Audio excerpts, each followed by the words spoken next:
Sunday chasing it. Welcome to the 4 Days of Moab. If you haven't heard of Moab before, it's one of those amazing, spectacular off-road destinations.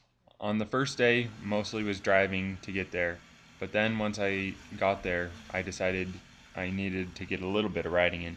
So we went over and rode Slick Rock. Slick Rock is just an awesome trail.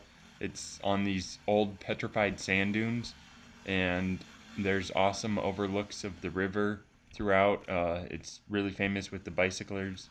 It's a nice short, only like a 12-mile loop or so, but a perfect afternoon ride. The second day ride plan was to ride Poison Spider, 7 Mile Rim, and the Sovereign Trail. It began out early, about 8 a.m., and it was really cold riding along the Colorado in the morning, chilled in the shade.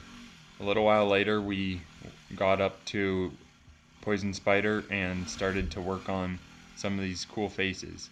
Luckily for us this time, there weren't many Jeeps, so we were able to kind of pick the easier line through different obstacles and just had a great time. Here I am working my way through the rocks a little bit and coming up to a face. Gotta lift the front tire just right to make it up the second ledge and go over it nice and smooth. For the next couple, it wasn't quite so easy and they got stuck up. Bill fell, or was that a fall? I don't know. Next, we worked up to the top and had an amazing view. Next, we got back onto the rocks and I decided to jump across Golden Crack. I did it nice and smooth. Next, up came Hank.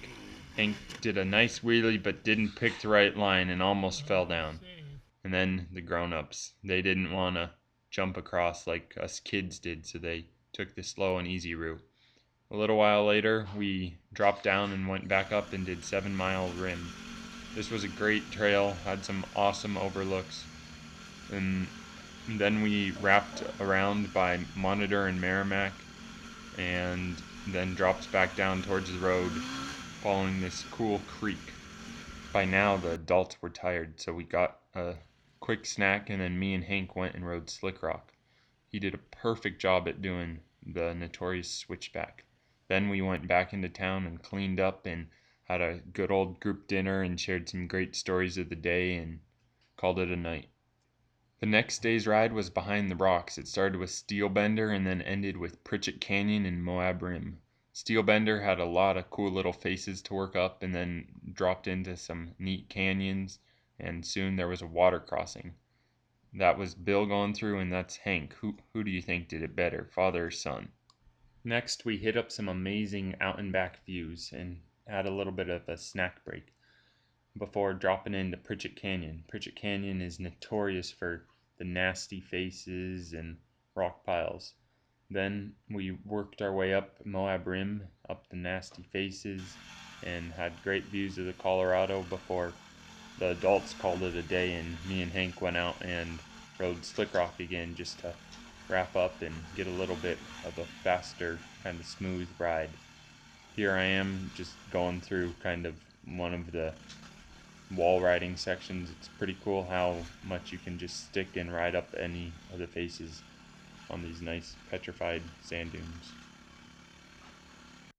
The third day we rode Mesa Mania, which went over close to the LaSalles and did fins and things and a couple other neat trails and ended with Onion Creek.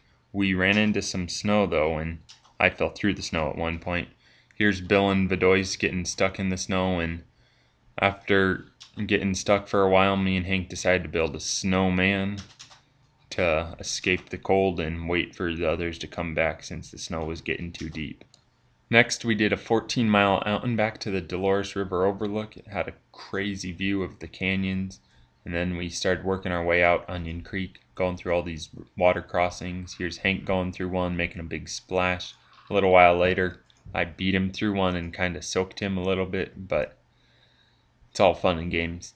And to wrap up the day, we rode Slick Rock again, because Slick Rock's a necessity every day when you're in Moab. It's just a nice, easy, hour-long ride. The last day, only me and Bedoyce were left, so we rode Gold Bar by ourselves. It began going up these cool dirt roads. We worked through an arch and went to a couple overlooks, had to change the route due to the tracks being off because of oil refineries, and then we found some cool water passageways through the rocks. It's amazing how the water can carve through the rocks. A little while earlier, I was standing on that ledge, kind of scary after I saw how thin it was. And then we wrapped up the day by doing Poison Spider in the other direction. It was a great way to end the ride. On any Sunday